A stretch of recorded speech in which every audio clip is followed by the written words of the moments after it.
Now then lads, welcome back. So, a while back, Japan got access to Tier 5, giving them 5 new weapons at that tier. Those are the Type A automatic rifle, the Type 100 machine gun, and the HVAR production, and 2 fighter planes which we'll not be looking at in this video as I can't fly planes. What? Anyway, what I can do is fight on the ground, which I thought would beg an interesting question. Are these new weapons good? Spoiler alert, yeah.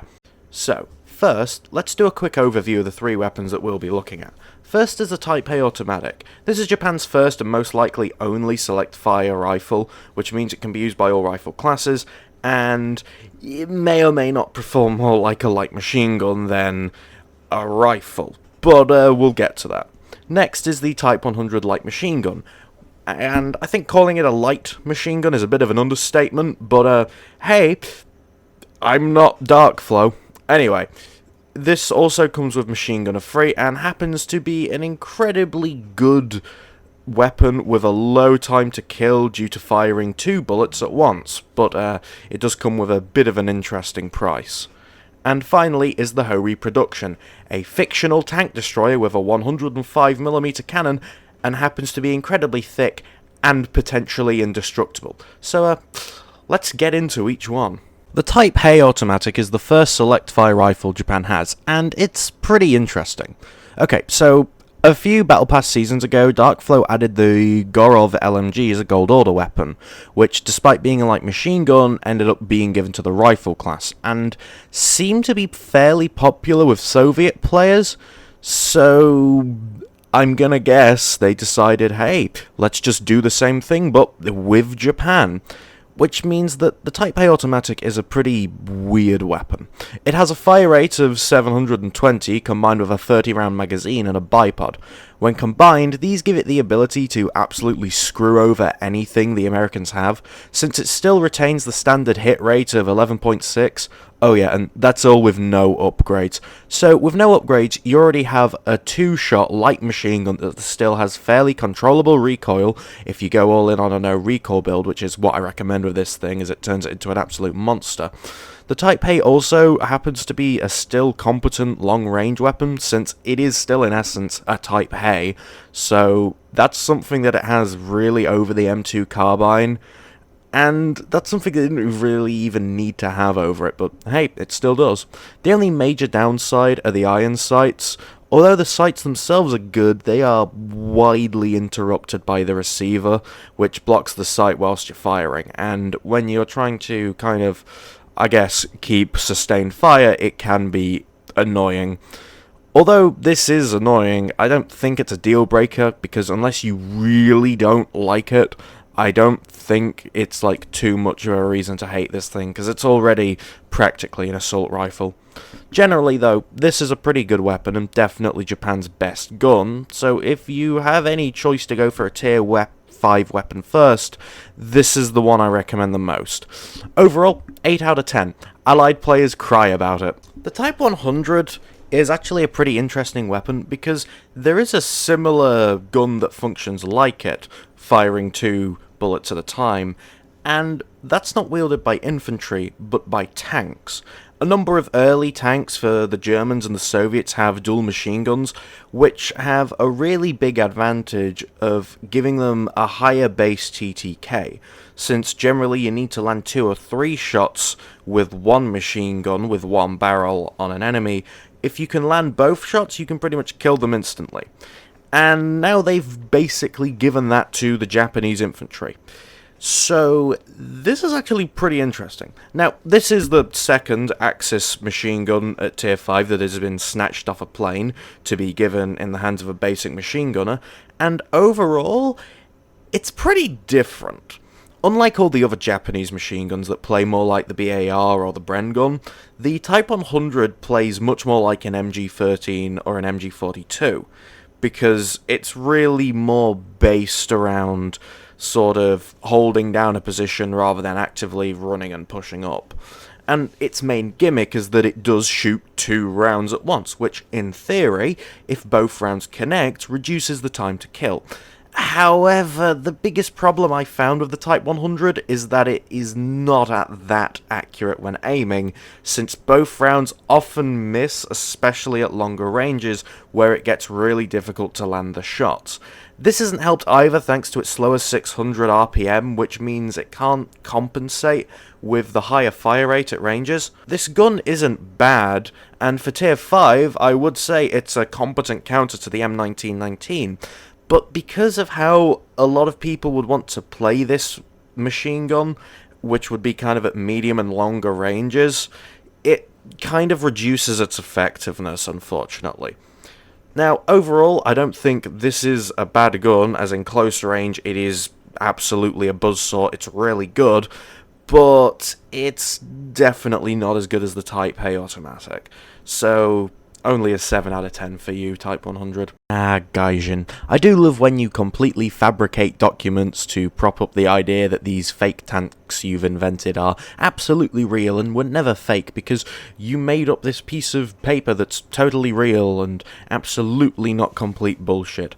And now, thanks to that, you've led those tanks straight to Enlisted. Oh boy, here we go. Now, although the HVAR was a real tank, the one we see enlisted is most likely not how the actual production model would have been at all, but that's a completely different argument. So let's just look at it in-game. Now, overall, this is not an awful tank. It just truly represents the paper tank problem and shows that Tier 5 Japan is and has to be mostly fiction. Anyway, in the game, the HVAR production is kind of one of the best tanks in the game, which is like such a glow up for Japan, you know, going from some of the literal worst to the literal best. And to tell you why, well, 225mm of frontal turret armor and 120mm of hull armor angled is the exact same reason as to why it's so good.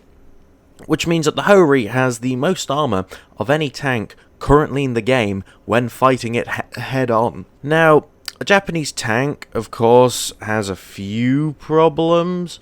For example, it doesn't have a machine gun, but really, you don't need it here, because although it is limited as a tank destroyer, I think Allied players should just cope and learn to get good at fighting this thing. Because in the right hands, the HVAR is one of the best tanks in the game, both against tanks and infantry. But it does have a bit of a bias against tanks, so we'll start there. Now, it is very technical on how you actually use the HVAR production, because it involves two very difficult steps. First, you need to move your mouse onto the enemy tank. Then you need to press the mouse 1 button. It's a difficult science, I know, but I believe in you that you can do it. Essentially, the HVAR can pen all American tanks, including the Pershing, from the front, whilst none of the American tanks can pen you from the front, including the Pershing. They can pen you in certain areas, but they can't reliably one-shot you, which, you know, that's called balance. So, as long as you're facing them, you are functionally immortal, whilst they feebly try and kill you. Your only weakness being turretless is that you have really big blind spots, and that's kind of negated thanks to the viewport that the commander has, being able to have full 360-degree vision. But you are still quite high up, and in a really big tank anyway. And you do have a big problem with the fact that since you are really thick, infantry with their flanking and all their bazookas are pretty common. Especially when you only have 75mm of side armor and 35mm of rear armor. But you still have a crew of 6, so it's not all that bad. Against infantry, though, this thing is pretty decent as well, aside from the flanking, because, you know, you've got a giant, you know, blind spot where you'll just die, and you'll get screwed over. So, your best advice for positioning is, unfortunately, either grey zone camping or being far away, which, you know, that won't annoy anyone. And really, the only main weakness you have is your top. You see, the absolute genius engineers in Japan, or Gaijin in this case, decided that to allow it to aim down and have somewhat good gun depression, the top should move up, which would expose your turret. Which obviously leads to a few problems, specifically fire. If someone throws a Molotov on top and you aim your gun down, which is incredibly easy to do if you're driving from the gunner's position or the commander's position, it means the fire will immediately kill you. Well, not immediately, but it won't be fun. Also, flamethrowers are not fun to deal with. So yeah. But other than that, this tank is really good, and so far it only has one real counter, which is obviously HVAR, because God forbid America have weak planes. Anyway, overall, 8 out of 10, sometimes immortal, but it doesn't have a machine gun or a turret, and I think they should just go ahead and add the OI now, because that would make just about as much sense. So then, that was Tier 5 Japan.